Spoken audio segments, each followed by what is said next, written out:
Guys, இன்னைக்கு நம்ம top 5 best amazing Spiderman, அதாவது நம்ம ஆண்ட்ரூ கார்ஃபீல்ட் ஸ்பைடர்மேனோட டாப் 5 பெஸ்ட் சீக்வன்ஸ் தான். நம்ம 5ல இருக்கிறது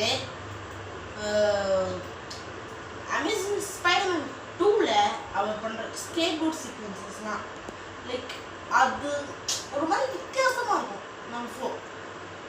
நம்ம ஸ்பைடர்மேனோட ஸ்விங்கிங் சீக்வன்ஸ், ஒரு பெஸ்ட் ஸ்விங்கிங் ஸ்பைடர்மேன்னா அது கண்டிப்பாக இவர் தான். டாம் ஹாலண்ட் இவர் லெவலுக்கு வரணும்னா கண்டிப்பாக அதுக்கு ஒரு 3 வருஷம் ஆகும். நம்பர் 3, நம்ம வென் ஸ்டேசியை அவர் பிடிக்க போகிற அந்த அமேசிங் ஸ்பைடர்மேன் 2வோட ரொம்பவே எமோஷ்னலான மூமெண்ட். அமேசிங் ஸ்பைடர்மேனை கண்டினியூவாக ஃபாலோ பண்ணுற ஆண்ட்ரூ கார்ஃபீல்ட் ஃபேன்ஸ்க்கு தான் தெரியும் அதோட வலி.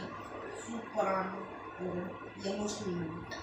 நம்பர் 2, சூப்பரான அமேசிங்கான ஒண்டர்ஃபுல் அப்படின்னு எந்த வார்த்தையை போட்டாலும் மிகையாகாத ஸ்பைடர்மேன் நோ வே ஹோமோட ஃபைனல் பேட்டில். அதுக்கு முன்னாடி வர எந்த ஒரு சீக்வன்ஸ், அதாவது இந்த மொத்த இன்ட்ராக்டிவ் சீக்வன்ஸ் எல்லாத்தையுமே சேர்த்துக்கலாம். நம்பர் 1, நம்ம எம்ஜேவை அவர் பிடிக்க போகிற அந்த scene. This is create a history. ஒரு செம்ம அமேசிங்கான ரிடம்ஷன் ஃபார் ஆண்ட்ரூ. அண்ட் நிறைய பேருக்கு ஆண்ட்ரூ கார்ஃபீல்ட் ஸ்பைடர்மேனை பிடிச்சவங்களாம் மாற்றுறதுக்கும் இந்த ஒரு ஸ்பைடர்மேன்ங்கிறது, அதாவது இந்த ஒரு மூமெண்ட்டுங்கிறது ரொம்ப பிடிச்சிருந்துச்சு. லைக் இதுதான் என்னோட பர்சனல் ஃபேவரட். உங்களோட பர்சனல் ஃபேவரட் ஏதாவது இருந்துச்சுன்னா அதை கீழே கமெண்ட் செக்ஷனில் கமெண்ட் பண்ணுங்கள்.